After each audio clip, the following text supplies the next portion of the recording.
honored to have with us our two guests today, Professor Mike Munger, distinguished professor in political science at Duke, and who is representing the Duke Grand Strategy Program, which is a co-sponsor of this effort. And our featured speaker is Professor Larry Kramer, formerly the Dean of the Law School at Stanford and now the President of the William and Flora Hewlett Foundation, which has done many interesting, innovative things, but I'm going to leave to Mike Munger to talk about. Mike, welcome. And Larry, welcome. Thank you. Thanks very much. I'm going to pretty much leave Larry to talk about them. It is a privilege to get to introduce Dean Kramer. He was an undergraduate at Brown, went to University of Chicago Law School, was, I'm sure his colleagues would say, the longtime dean at Stanford. It was only 9 years, but it probably seemed like a long time to him. To have an administrative position for that long is above and beyond the call of duty. The work in philanthropy I have long been interested in, and I think a lot of people on the pro-market side are too quick to dismiss the important work of philanthropy and to recognize something that Alexis de Tocqueville talked about in Democracy in America, where he said that there was a tendency for private groups to associate, to work together, but that this could be, and this was his word, enfeebled by democracy. Now you have to be careful about how you translate the way he used democracy. What he meant was majority rule. And there is a problem that the sort of innate sense that we have, we want to participate, that we want to help each other, can be displaced by saying, oh, that's the state's job, or that's the job of markets. The reason why private philanthropy is so central to solving problems or just raising the problems to our attention is that it is capable of directing attention at things that the state may be too slow and cumbersome and markets may be too narrowly focused to take care of. So it is, I think that all of us need to try to refocus away from the narrow debate that sometimes take place along partisan ground about the state is great, the state is terrible, markets are great, markets are terrible, and actually look together to try to find solutions. And that's why Dean Kramer is here today. Thank you. Thank you.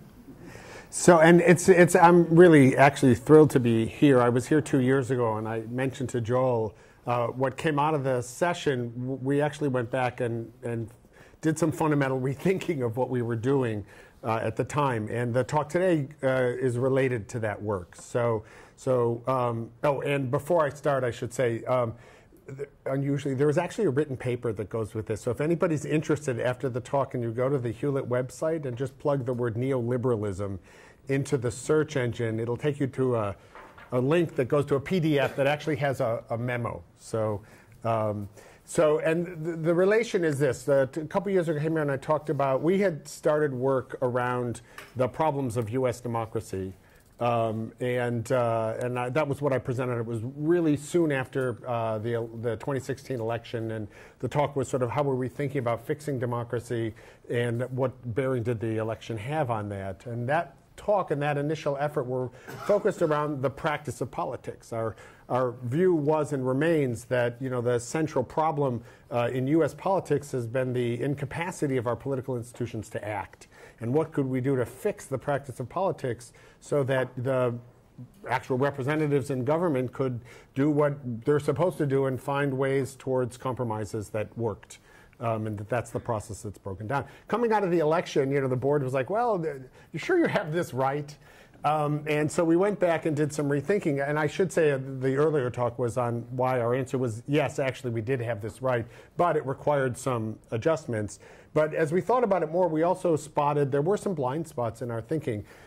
The Madison Initiative, which is what we called that work, had been launched with a memo that I'd written to the board at that time saying we need to do this because, although we can't fix this alone, if this problem isn't fixed sometime within the next 3 decades, you would expect given the history of republics, to see the election of a demagogue. And since we were 26 years off on that, and it had happened so much faster than anybody would have, I don't say that jokingly, although it is a funny line, I admit. It was what had we missed, that you know, things were moving so much farther and faster than we had expected. So, and we came out with two things. One was recognition that the information environment was worse than we had understood. We had seen it as a problem, but didn't think it was so essential to address it, and the problem of digital disinformation or misinformation and how we fix that, and we've begun an exploration there. But the other was a recognition that we have a problem with ideas, and that even if you created a situation where political leaders are capable of compromising institutionally and structurally, and the public is being somewhat accurately informed about what's happening and whether it's working or not, that there also needs to be a sufficient space for constructive disagreement around ideas, and that has effectively disappeared. So that's the idea I want to lay out today, and then what kind of role can philanthropy play in fixing that? Okay, so imagine it's 1945, and you're Milton Friedman. Okay, you're a relatively young man, but you already have pretty sophisticated ideas around political economy that nevertheless can be boiled down to essentially three core propositions. First proposition is that the best way to understand society is that it consists of atomized individuals rationally competing to maximize their own utility. Okay, and that for you is a descriptive proposition, but it's also a normative one. You believe that that itself is the definition of liberty, the ability of an individual to maximize his or her own utility in the world without interference from government. Second belief is that the best measure for success for your society is the generation of wealth, understood typically as GDP. Okay? And then the third proposition, which follows from those first two, if you've got a society consisting of atomized individuals trying to maximize their own utility, and the goal of the society is to maximize the amount of wealth generated, the best way to do that is free markets. And so the role for, this is not laissez-faire, the role for government has an affirmative role in encasing, structuring, and protecting a particular conception of free markets that, if you accept the first premise about individuals, will maximize the amount of wealth or utility that's generated as a result. Okay. But in 1945, if you're Milton Friedman and you hold those views as he did, everyone else in the world thinks that you're a crazy, batty individual out at the fringes. Because everybody else in the world is saying there was a lesson of the Great Depression, and it was that that way of thinking actually doesn't work terribly well. And everyone else in the world by 1945 has become some version of a Keynesian, which says actually government has an important role managing markets. And so we need a managed market economy, a mixed economy that's run. And if the Great Depression didn't persuade you of that, World War II certainly did. So coming out of World War II, we've constructed a whole system of institutions and regimes designed to maximize government management of the markets around that idea. Now fast forward 40 years and it's 1985 and you're Milton Friedman and you still believe all the same things, except now you're not any longer a batty fringe figure, you are the mainstream. The world has come to you. And the conservative world, you know, embraced you pretty early on and sort of came to preeminence in 79 and 80 with the elections of Margaret Thatcher and Ronald Reagan. But, you know, after 1988, the Democrats have also flipped. So pretty much the left and the right, everybody's some version of we now call them neoliberals. I should say the people who believe this hate that name. I'm going to use it because I don't have a better one, although sometimes we say market fundamentalism or Friedman-esque, whatever it is. But it's a set of views that basically says we start with markets. That is presumptively the right way in order to structure and regulate things. And there's only room for government intervention in limited domains where there's some kind of market failure. And the difference between a conservative neoliberal and a progressive neoliberal is largely the alacrity or the openness to seeing market failures and being willing to have government regulation. But after the 80s, and if you think about the policies of Clinton or Obama, they are progressive neoliberals straight down the line. Now, that shift from fringe to mainstream, it's really hard to overstate the importance of it. And in some extent, it reflects, you know, what is one of the premises here, which is the incredible importance of ideas in the world. Ideas, like, really matter, okay? And it's not because the world ever fully conforms to them, right? The world looks nothing like, in 1985 and 1990, it's never looked anything like the world that Milton Friedman believed should be the world that we have. And that's because life is really complicated. And it's because the people who make policy, politicians, administrators, voters, are not academics. So for all those of us in the real world, life is really complicated, and it ends up being a messy place. We're not intellectuals, and so we don't really structure the world that strictly around the ideas. Nevertheless, those intellectual paradigms matter hugely, because once they're accepted, what they do is they structure the argument. They provide the way in which we think through the issues. So even if it gets messy because other considerations enter into it for real people in the real world, they have a profound effect in effectively putting a thumb on the scale in some way or in some direction and tilting the world in a particular way. And if you just think for a second, yes, the world never looked the way, the sort of libertarian world that Milton Friedman may have imagined. Again, not quite libertarian, because he did have a role for government. And I should say, if you study Milton Friedman, his understanding of that changed over time. There were periods of time when he saw more role for government and periods with less, although generally over the course of his life it was less and less. But it was always not very much. And there was always way more than he thought there should be. But even if it never looked that way, if you think about fiscal policy, monetary policy, labor policy, industrial policy, trade policy, welfare, all of these were profoundly shifted by the embrace of neoliberalism over time. I mean, my favorite example to just illustrate this is education reform. So we're just coming out of, hopefully, the end of what has been a long time education reform movement, which was completely dominated by this neoliberal paradigm, which said, yes, there's all sorts of problems in the education system. The way to fix it is recognize that it's just a market, create choice, whether it's through charter schools or vouchers, line up incentives, let's have strict accountability systems for teachers, and that will solve all our problems. And of course it didn't even come close, because that's not really the way the education system works or is structured, but it profoundly has influenced the course and shape of education. And that was not just true on policy. I mean, for those of us in the academy, right, almost every academic field was reshaped by neoliberalism. I mean, law schools, right? I was in law school when law and economics first started, and it has gone from a kind of fringe movement to a set of specialized courses to the pervasive way in which the entire first-year curriculum is structured, right? Even people who reject it, still, you can't teach contracts or property or torts other than through that frame. Everybody uses it, even the people who don't lead with it. It's just the profound influence. And it's not just law or economics, business schools, sociology, political science, completely dominated by positive political science is really the application of much of the positive theory from neoclassical economics, public policy schools, and so on. So it had a profound influence there. And think about the way in which businesses operate, systems for executive compensation, for corporate social responsibility, for antitrust law, and the way in which we think. All of these things have been profoundly reshaped, even if none of them look quite the way the real hardcore neoliberals want them to see. So Friedman may have been, as he was, quite disappointed by the end of his life, but the world has been profoundly reshaped by those ideas. So how did that shift happen? How did it go from a set of fringe ideas to the mainstream?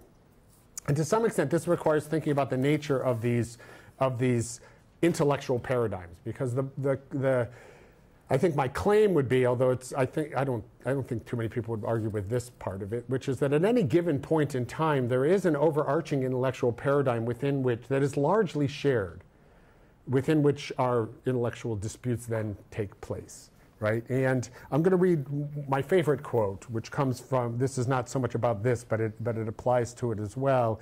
It's by Edmund Morgan in a wonderful book called Inventing the People.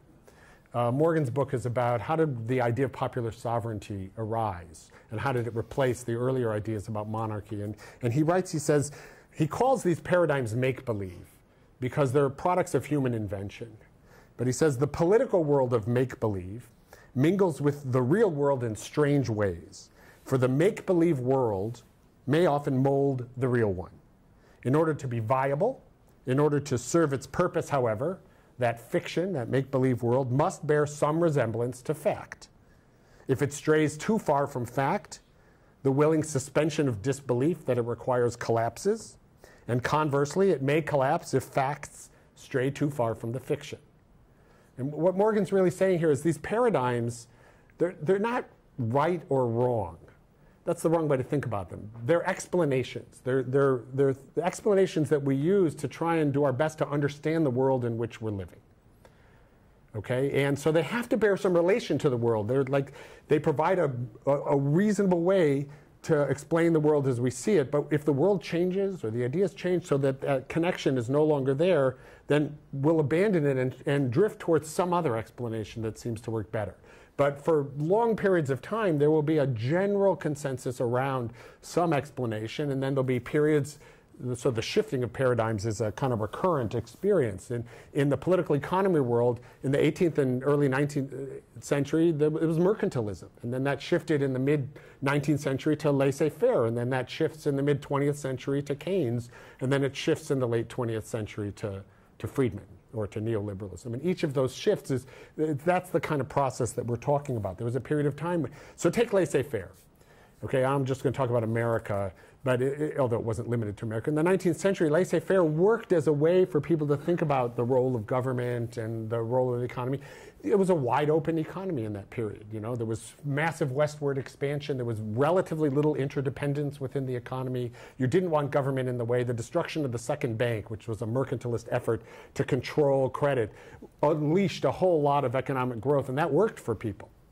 Not for everybody. And by the way, when I say it worked, I don't mean there were lots of losers on that system. There always are. But it worked as the intellectual paradigm that helped people understand how they should think about their government and their communities and so on. By the late 19th century, it's not working so well. You've had a communications revolution. You've had a transportation revolution.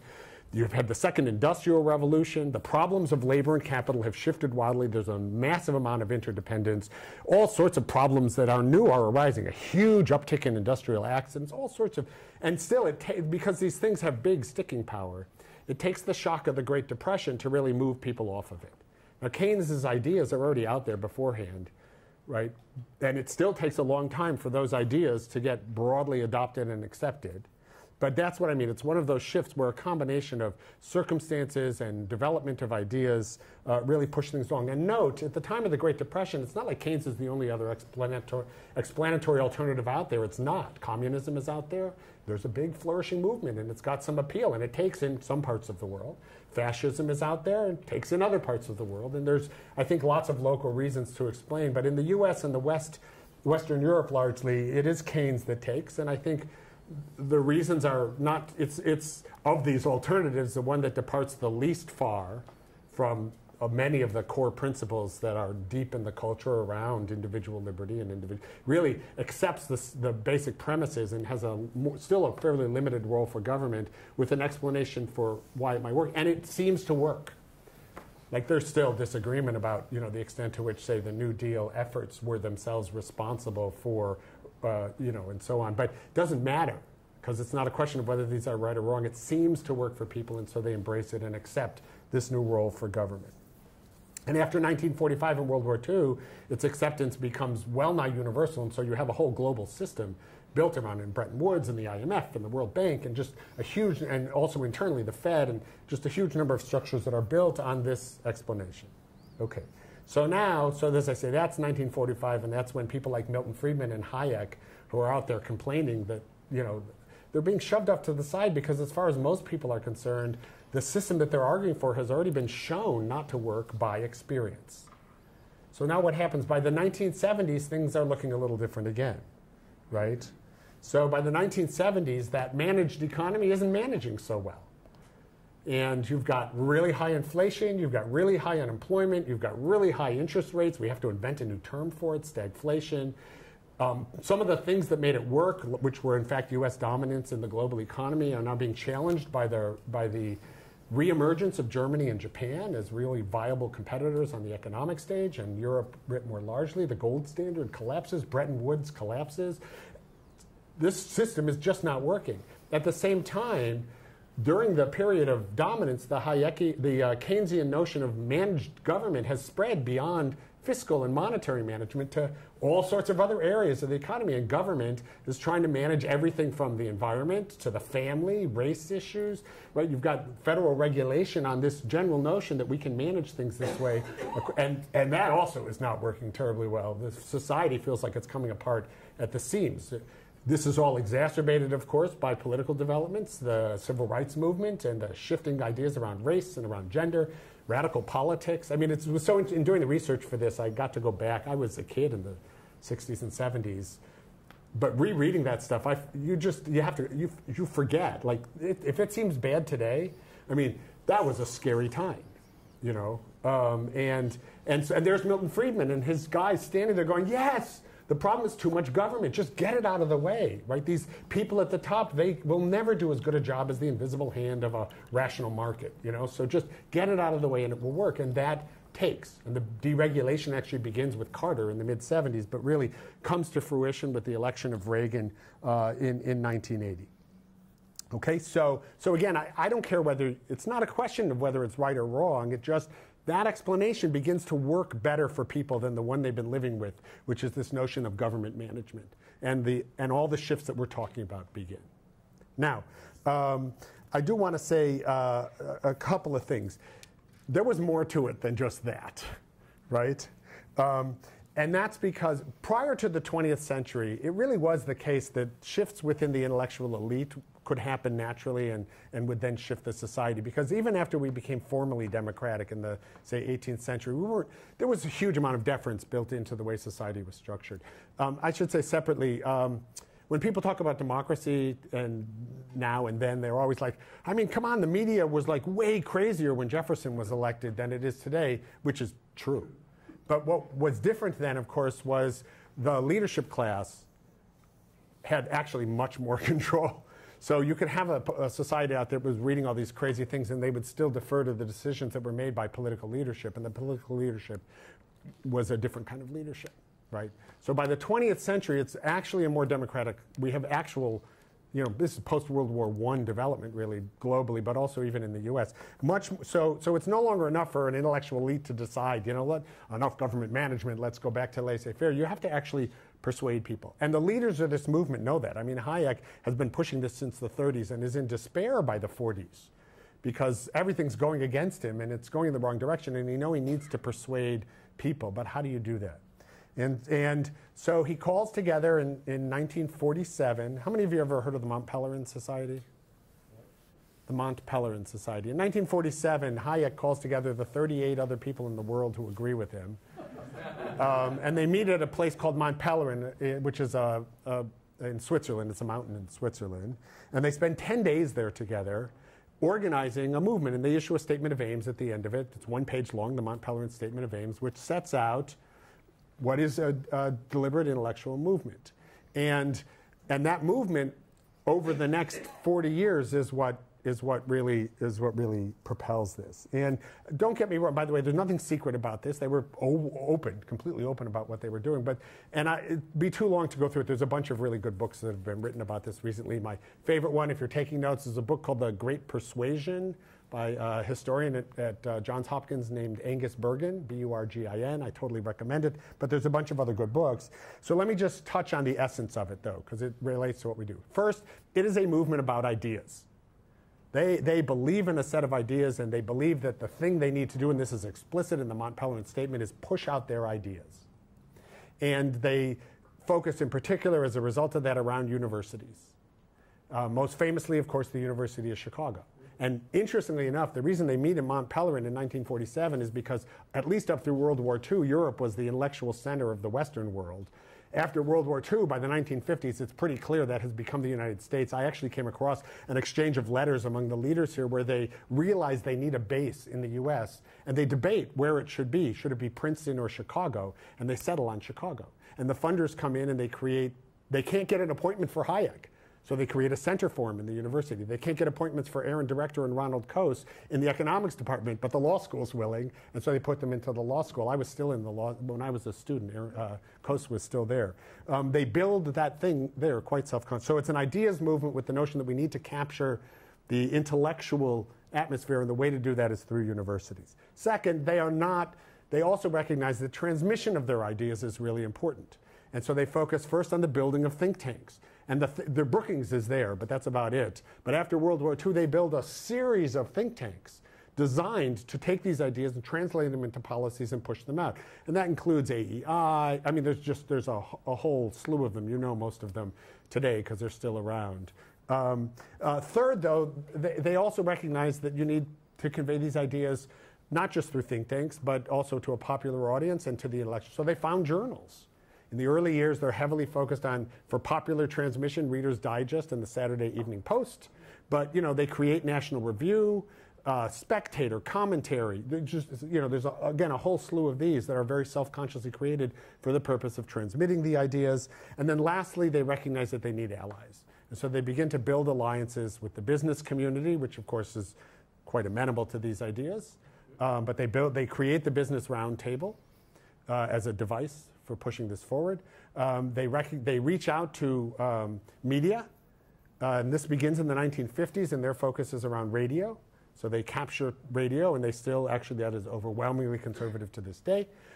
Third, they reach out to evangelicals, to the religious group. And that begins in the 1950s, too. It's a harder process for them because, of course, everything about their philosophy is contrary to what had been understood to be core premises of Christianity around community and concern for the poor. But over time, they really sort of do a really effective job at building alliances with individual leaders and then into the broader movement. This whole thing is funded. So the early funders are like the Volcker Fund, the Earhart and Realm Foundations, which are Michigan foundations. And the funders shift over time. At a later point, it's the Simon Foundation and the Olin Foundation. And then today, it'd be like the Koch brothers, actually Charles Koch Foundation now, the Bradley Foundation, the Shoal Freedom Fund, and so on. At all times, though, it's funded. And the interesting thing about the funding is it's a kind of philanthropy that we don't see so much of anymore. So one of the things that is really noteworthy is the funders themselves are operating in a very distinctive and effective way. So a big part of it is actually things we would all say any good philanthropist should do, which is provide general operating support, get out of the way, all that kind of stuff. But there are aspects of their funding which they do not develop these sort of that's you. Okay. They do not develop these carefully constructed strategies so much as just being opportunistic in their funding. Like, where's a person or an institution who seems like they could be effective at what we're doing? Let's jump and just fund them.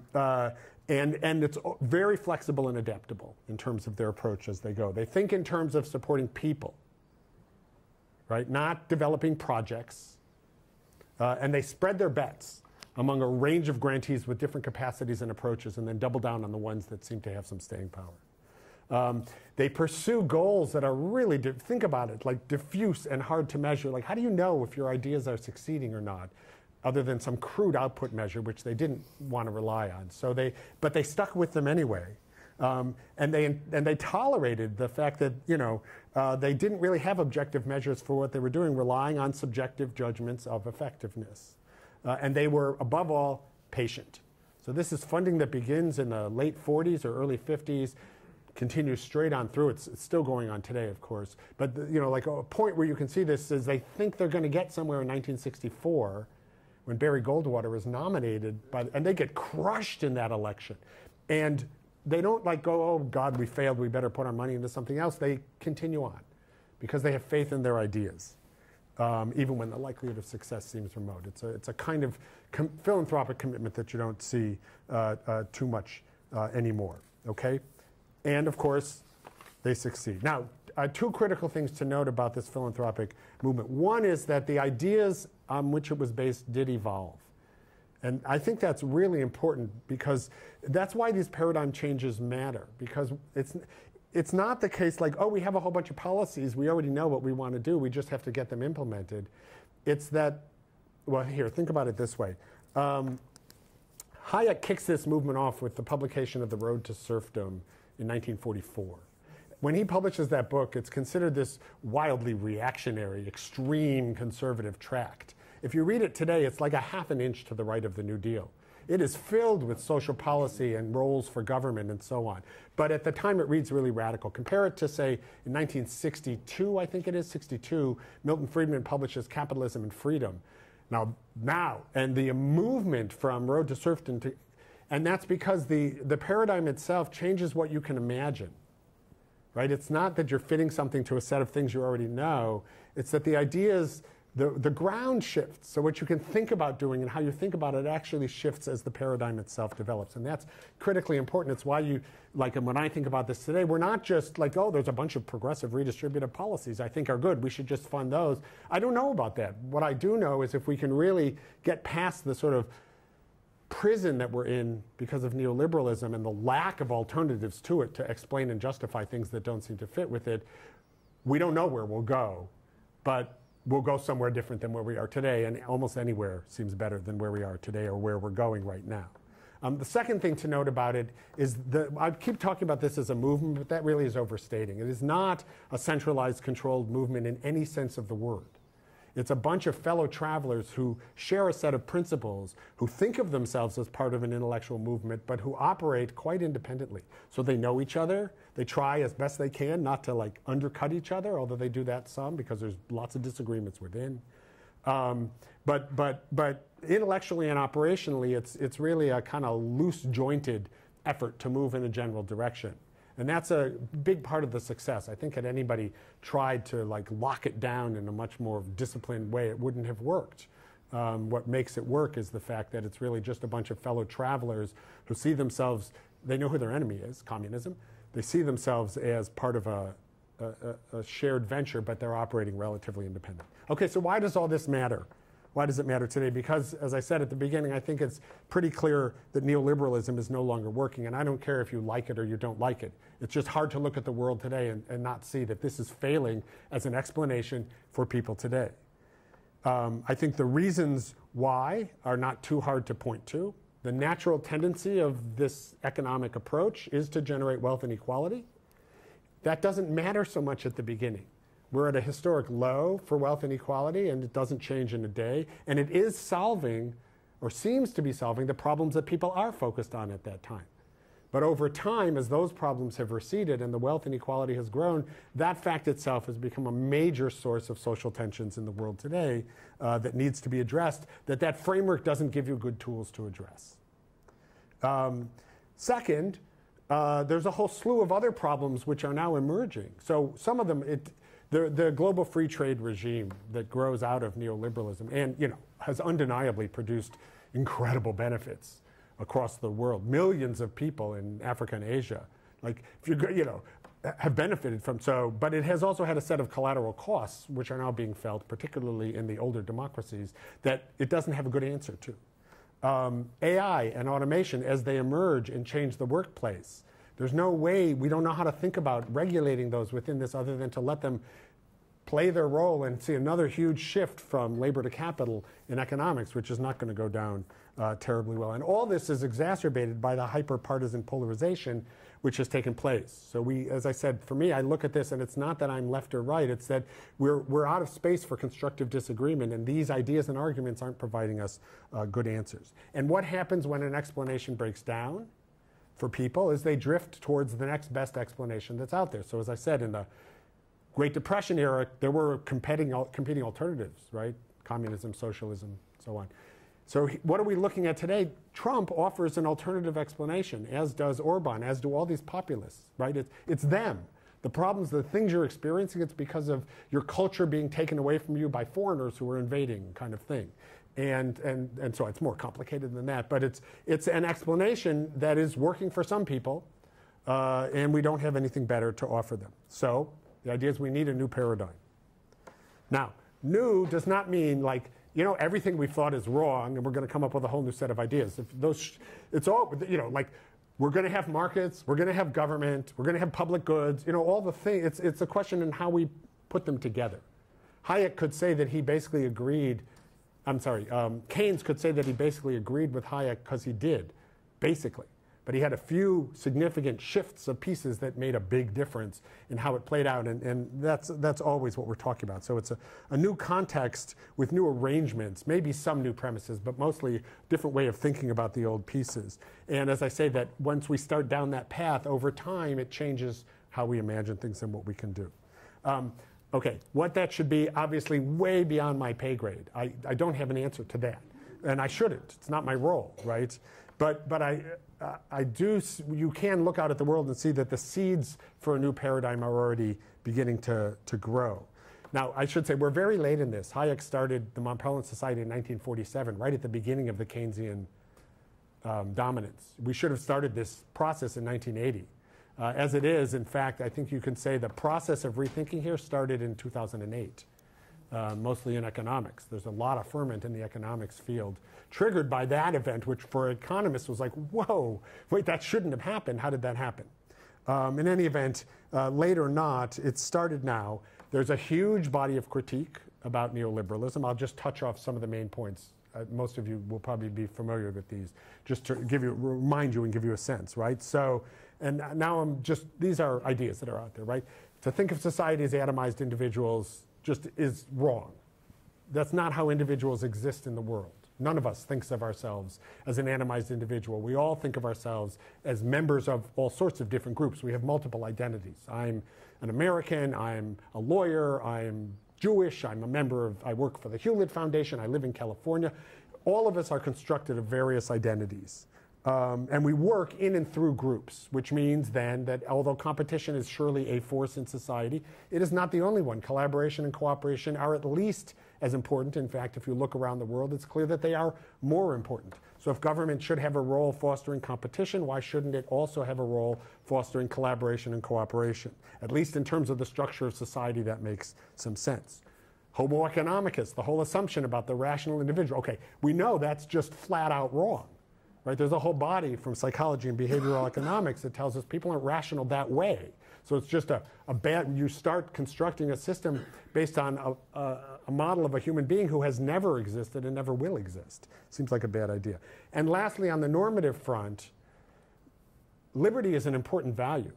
The definition of liberty that neoliberals have been using is barren. So the way I put this, when I just very briefly, is if I'm born in a 6x6 cage and you get to roam the mountainsides freely, and the only reason I'm in the 6x6 cage and you get to roam the mountainsides is an accident of birth, to say that we're equally free because I can go anywhere in my 36 square feet is just crazy. It's just not a normatively attractive conception. Plus, liberty is an important value, but so is equality. And the opposition of those is you can either have liberty or equality. There is schools of ways of thinking where that's just not true. So again, I'm not offering the alternative to that, just saying that all these critiques are out there and they all provide starting points to rebuild that first foundational assumption in a way that is quite different from the one that we had. Go to the other end. Okay, success measured as the generation of wealth or GDP. Well, that's also like completely crazy, right? I mean, so first, the way GDP thinks about wealth, or the way neoliberals think about wealth, there is no difference between a drug that cures cancer and a drug that causes cancer, right? There's no difference between, something that degrades the environment and something that protects it. So that doesn't make it. Plus, there are all sorts of values that may go into how we want to think about what makes our society successful that may be others. So now again, GDP has some great benefits. But the notion that growth, economic growth, narrowly understood, is the only thing we should care about, highly dubious. There's a whole big debate out there on alternative measures, and we need to settle on one. If you challenge those, and then that whole middle thing about markets being the best way to do it just drops out. They're not.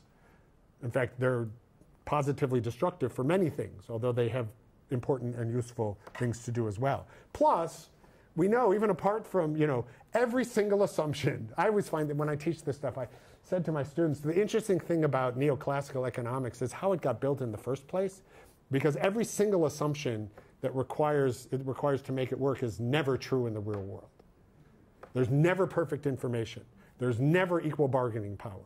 There's never equal starting, but the theory works only if all those things are true. Now, the way neoclassical economists have done this is we'll make this set of assumptions, and then when there's variances, so we can do something to try and address or fix that or get closer to it as we can. But, there's this whole theory of the second best, which argues, I think, and has a lot of evidence to support it, that actually typically it does not follow if you have a market that's imperfect in 10 ways, that making one of the ways closer to a perfect market will not make things worse, which it often does. The main point being that since we've never had a perfect market, never will have a perfect market, never could have a perfect market, it seems like a very strange way to think about constructing public policy. And I do agree with that. fact, not in the context of economics, but in con law, I used to say to my students, on democracy, whenever anybody has a theory for how that never has been and never could be, it's probably the theory that's bad. So point being just we need to build a new paradigm. What does it look like? I can't say. We can see some of the principles in the critiques. We also have better tools. We are in a much better, Friedman pushed his ideas very much on empirics, positive economic theory. And I think that's useful, but we have much better empirical tools and information. You think about Raj Chetty's work as just a famous example where, the amount of information we could get and what that tells us about social mobility, we couldn't have done that before. So you could look at the cruder data and see that it might validate some of the free market assumptions. We now have much better data to know where it does and doesn't work. The empiricism is particularly important, I think, as regards government. So there is a story that has been told that government is always incompetent, the government is always bad, and the whole social choice theory has been built around those assumptions. And obviously there are many ways in which government goes wrong, but there are so many more in which it doesn't. We need to think more sensibly about where government works and where it doesn't than we have been when locked within this theory. I went to Uganda, Tanzania, Kenya, where we work. I came back, I gave a talk, it was like, people, you want to see a society where government doesn't work. Like, the truth is, there are so many things our governments do well that we take for granted. We don't even think about them anymore. Our roads, our running water, our electricity, all of these things. So it's just a question, if we're going to think about markets and government, we need to think, and we can think, much more empirically grounded about both sides of that. Second, we know we need to reframe the choice. The 20th century debate, for totally sensible reason, was framed as a choice between capitalism versus socialism, or individualism versus collectivism. And I get why that may have seemed like the thing to do coming out of World War I and with the Cold War. But it's just not a helpful framing. So we need to think about how to reframe the debate around different ways to think about markets and governments interacting, because we are going to have both and we need both. But it's not going to be in the top-down Keynesian style. So what's the role for philanthropy here? As I say, it's not to decide what the right paradigm is and push it. We're not the right people. It is to try and find all those people out there who are thinking about this and try and build a sense of movement among them. So there are a lot of people out there that we've found and keep finding. And I think one role philanthropy can play is finding those people and building connective tissue among them, getting to see themselves as part of a movement, although what the movement is, they have to figure out. And then this is, I think, our key role, because almost all of the work for the last 15 or 20 years is critique. So it's like enough critique already. So we can use money. This is one thing that money can do, to say, now we want you to begin to develop an affirmative agenda. Tell us what I'm tired of hearing what's wrong with this system. I want to hear what you think we can and should do that's better, grounded in a larger paradigm. That's the key. There's a lot of policy proposals out there. But it's pushing people to lift up their sights and try and think across boundaries and across barriers and across problems to see what puts them together. So to do that, we have to adopt the style of philanthropy that I think that much we need to do from the neoliberals. We need to learn from them without copying them, because the world is different. So beyond the style piece, when I think about this, you can't buy an academic department anymore. They're too expensive. You're not going to make headway in university. And the university system is so much larger and more complex and more specialized. So that's not going to work. Plus, there's a society with much diminished trust in the expertise that comes out of these institutions. So even if you can develop ideas, how do you get people to trust and believe them and begin to adopt them? And making that problem even worse, of course, is you're not going to do this by founding 6 journals and publishing them. There's so much noise and so we have some serious issues to figure out as we go along, and we're going to need some patience while we do it, but that's the basic idea. And I probably talked way too long, but it was a lot to say.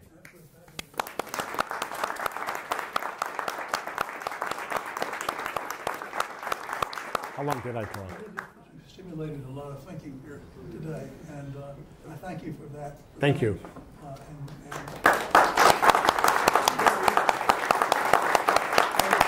As I say, if anybody, go to the Hewlett website, just plug in neoliberalism. I'm quite proud of the paper. It's the only thing I've been able to write since I took this job that feels like I actually wrote something worth thinking about. Thank you. Thank you. Thank you all.